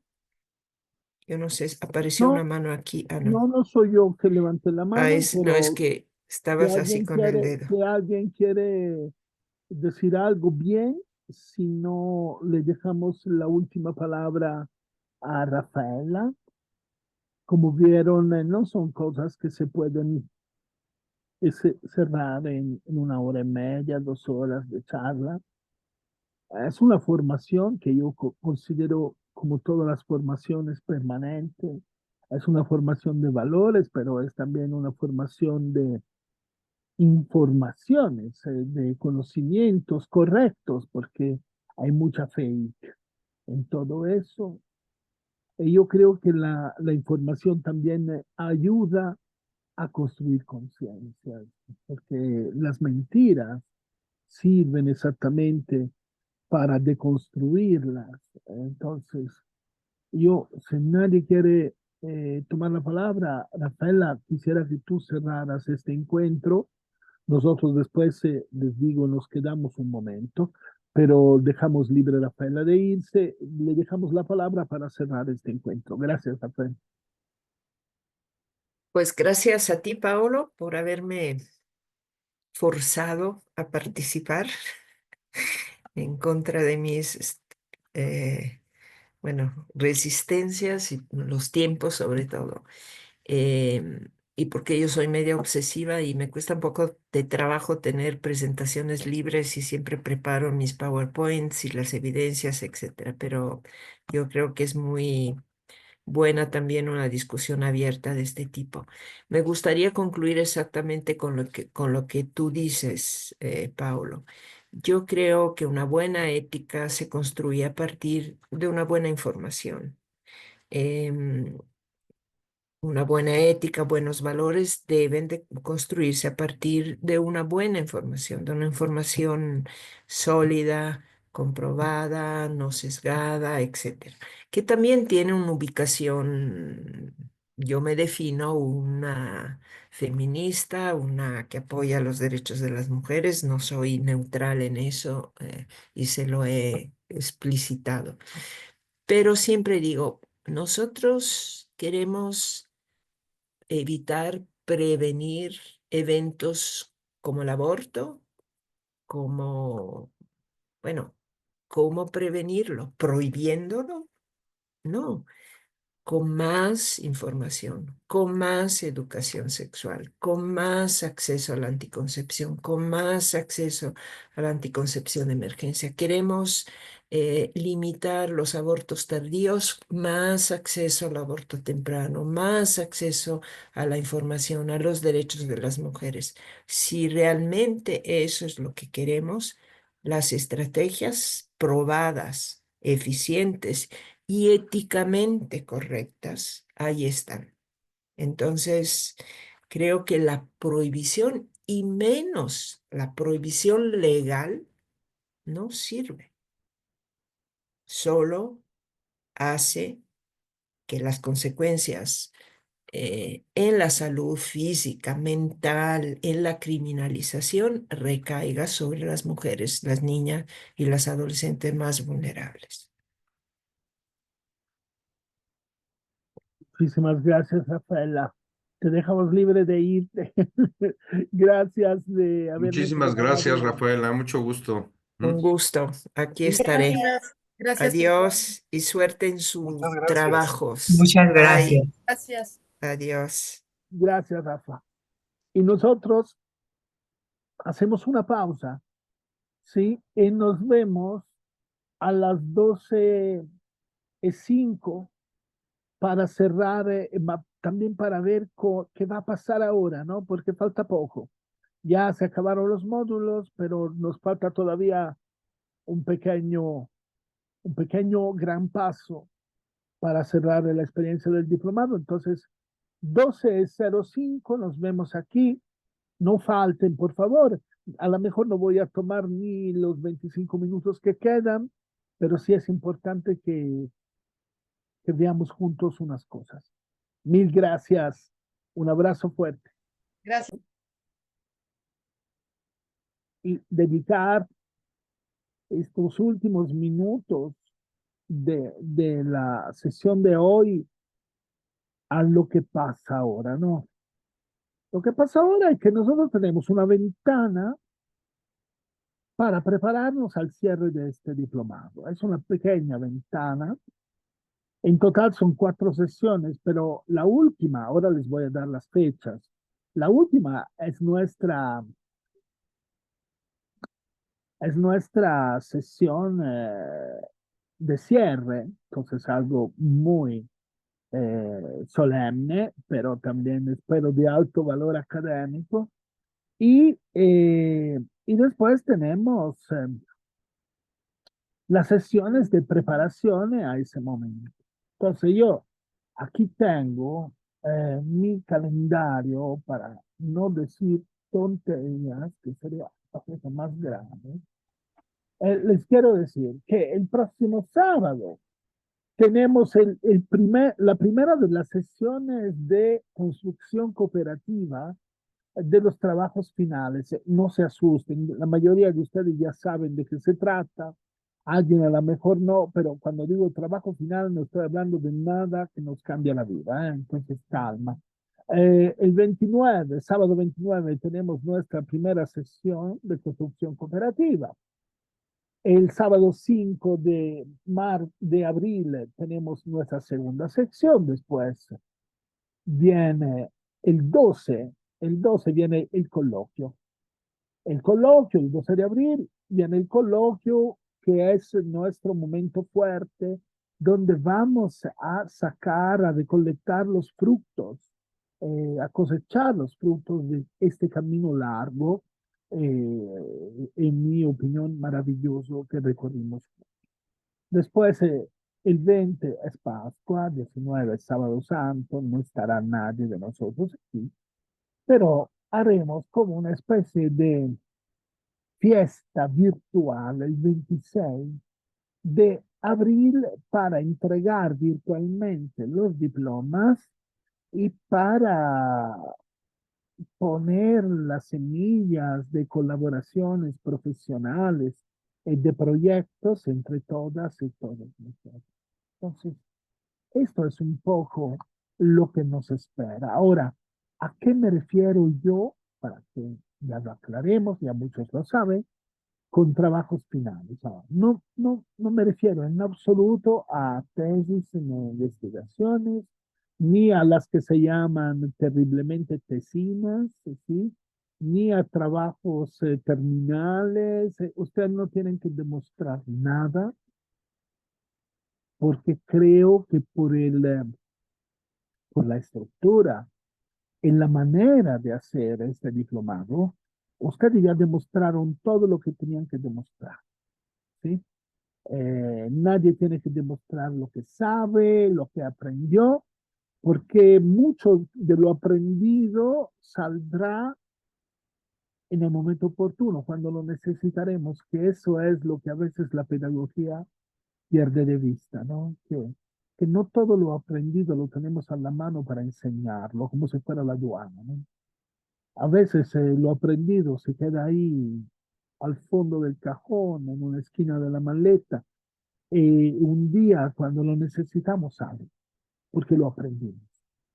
Entonces no hay que demostrar nada de todo esto, hay que donar, eso sí me gusta como verbo, a las demás, a los demás, algo que nos deja este diplomado. Yo decía de broma, no tanto de broma, que Germán podría donarnos 1, 2 o los poemas que quiera, ma no ovviamente poemas de los que escribió cuando era adolescente, ¿verdad? Poemas que surgen, por eso digo que puede ser hasta uno, ¿verdad? Porque un poema no es poca cosa. poemas que surgen de esta experiencia del diplomado. Y esto es un ejemplo, y pido disculpas a Germán porque de alguna manera no quiero forzarlo. Entonces, si tú no quieres No, claro. si tú no quieres, no quieres. Es solo que buscaba un ejemplo sui generis para que todo el mundo entendiera de qué se trata. Porque si vale un poema o si vale un poemario, pequeño, grande que sea, vale todo lo que ustedes quieran. Puede ser una reflexión escrita, puede ser lo que ustedes quieran, ¿sí? La verdad de lo que ustedes quieran. Puede ser también un pequeño caso que ustedes quieren explicar a las demás. La verdad, yo no pongo límites a la creatividad y a la sensibilidad de cada uno de nosotros. Y dedicaremos significativamente porque siempre hemos dado mucha importancia y creo que es un aprendizaje, uno de los muchos aprendizajes. Siempre hemos dado mucha importancia al cómo se hacen las cosas. Siempre yo he dicho, sí, es importante enseñar la historia, ¿verdad, Luzma? Pero es más importante cómo se enseña. Es decir, las informaciones, siempre y cuando no sean mentiras, ¿verdad? Son importantes, pero el cómo se transmiten, el cómo se construye junto con los y las demás es mucho más importante. Entonces, fieles, coherentes con este principio, el próximo sábado nosotros empezamos a trabajar juntos, a reflexionar juntos alrededor de lo que queremos donar. Y nos retroalimentamos mutuamente. Y nos aconsejamos mutuamente y reflexionamos juntos para que al final el producto de uno, que es un regalo para todos y todas, sea también el producto de ese diálogo permanente que ha caracterizado todo el diplomado, ¿no? Un diplomado que ha tratado, no digo que siempre lo haya logrado, no soy tan presumido, sé que estamos lejos de aprenderlo todo, porque vivimos en este sistema y procedemos de este sistema, entonces tenemos muchos límites. Pero lo importante es que la meta es que el diplomado no sea vertical, sea horizontal, sin que la gente sienta que viene a perder el tiempo, porque tenemos que encontrar un punto intermedio, ¿no? Yo no vengo a perder el tiempo, pero tampoco me pongo sentado frente a la computadora para escuchar un gurú o para escuchar a Dios en tierra que nos transmite la verdad. Tampoco hoy, por ejemplo, con Rafael La Paz. Y creo que coherentemente con esto, en estas sesiones que nos quedan, dos sesiones, son dos muy importantes, las dos sesiones que vienen, nosotros vamos a prepararnos al coloquio final. Ahora, las cosas que ustedes entregan, cualquier cosa sea, va a integrar un portfolio que va a ser el primer producto de ese diplomado, que va a ser patrimonio común y va a ser también nuestro regalo a la comunidad. Y creo que eso también es importante que sea así. Entonces, dos sesiones para construir cooperativamente la idea, para confrontarnos sobre lo que estamos haciendo sin quemarlo, obviamente, porque también la sorpresa es bonita. Y después un coloquio donde entre todos, invitando amigos, amigas, podemos invitar personas que tienen criterio y conocimiento de derechos humanos y paz, nuestros profesores, vamos a compartir este regalo. Otra vez, Germán puede leer un poema de los que regala y todo el mundo lo vamos a reflexionar y a retroalimentar ese día juntos, también con nuestros invitados, con nuestras invitadas. Y después de Pascua, nuestra entrega de diplomas virtual. Eh, Sería maravilloso que fuera presencial, pero yo no me lo perdonaría nunca si no estuviera Elba, si no estuviera Mercedes, y no me perdonaría tampoco que no estuviera Andrés, aunque parece que está cerca, pero no siempre está tan fácil de llegar a la Ciudad de México, ¿verdad? Para un evento. Entonces, la verdad, lo haremos virtual por eso, después organizaremos algo presencial, no lo excluyo, pero que no sea la parte oficial de nuestro diplomado. Entonces, ahora si tienen preguntas, ideas, el Usma levantó la mano, si quieren decir algo, es el momento de hacerlo y después tenemos todavía 8 minutos. Y después, obviamente, nos veremos el próximo sábado. Adelante, Luzma.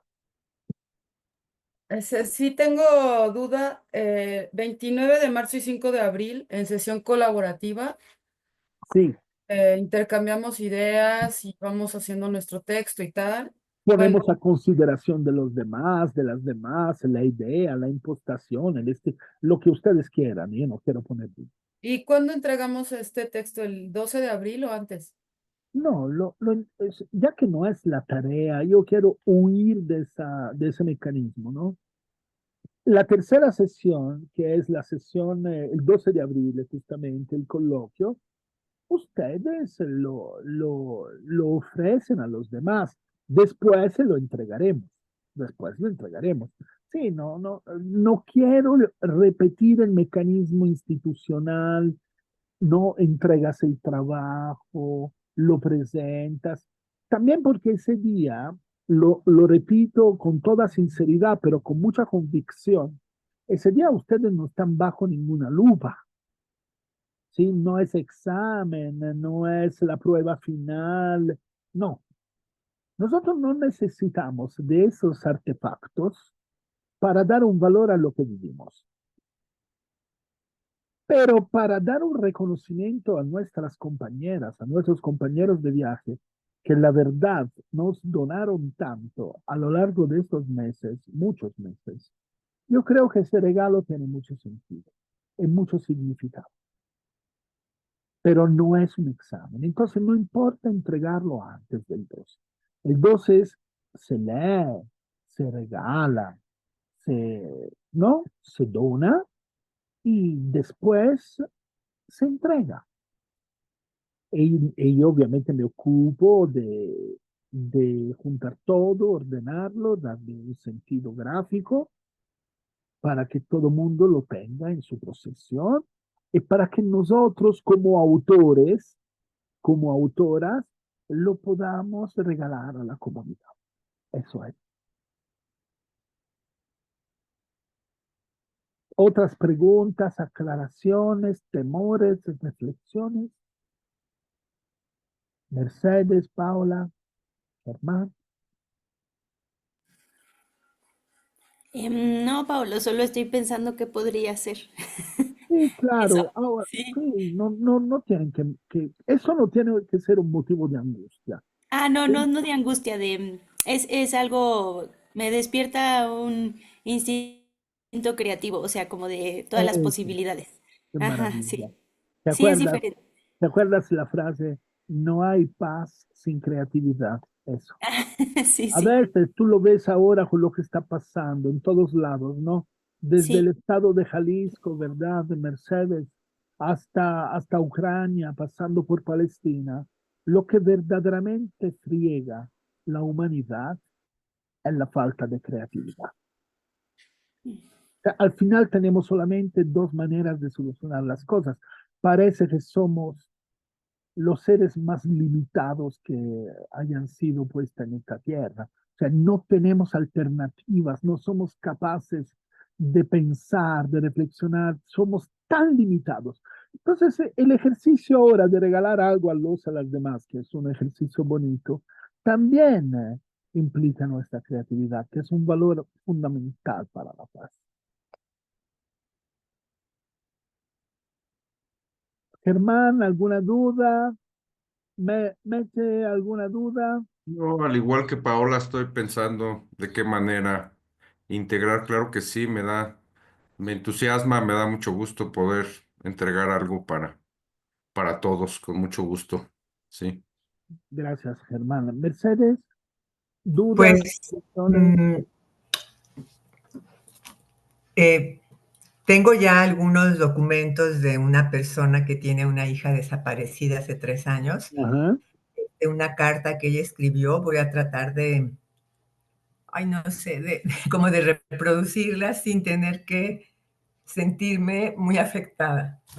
Eso, también ese ejercicio es un regalo, ¿sabes?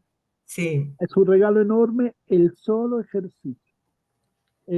Ahora, yo quiero decir algo. Obviamente voy a pasarles este video y voy a mandar una cartita, ¿sí? Para todos los que no están, para que todo el mundo esté al tanto de lo que va a pasar, ¿ok? Es el último módulo, es el módulo terminal, digamos así, pero yo quiero también que sea la semilla, ¿verdad? Para que ahora Academia E, la Alta Escuela para la Construcción de Paz, tenga un pie en Guadalajara, gracias a Mercedes. Cuando digo tenga un pie, digo como espíritu, ¿no? Como mensaje, no estoy hablando de nada institucional, estoy hablando del hecho que ahí estamos porque ahí está Mercedes, y estamos en las escuelas donde trabaja Luzma, porque está Luzma. No necesitamos nosotros de institucionalizar nada en absoluto, ¿no? Estamos donde está Germán, donde está Paula. Así estaremos también en la UP, sin que la UP lo sepa, porque está Paula, ¿sí? Entonces, yo quiero que eso sea la semana terminada, ¿no? La siembra de algo nuevo, de algo que va a florecer en futuro. ¿Les parece? Si todo el mundo está de acuerdo y conforme con este cierre y nadie quiere decir algo o agregar algo, cerramos. Digan ustedes. Perfecto. Tengan un gran fin de semana y preparémonos para esto último, pero necesario, aunque un poco doloroso, tengo que decirlo, por lo menos por mí, este último eh, paso que nos falta para cerrar el diplomado. Muchas gracias. Les mando gracias, un fuerte maestro. abrazo. Gracias a Gracias. todos. Gracias a todos. Hasta luego. Hasta luego, gracias.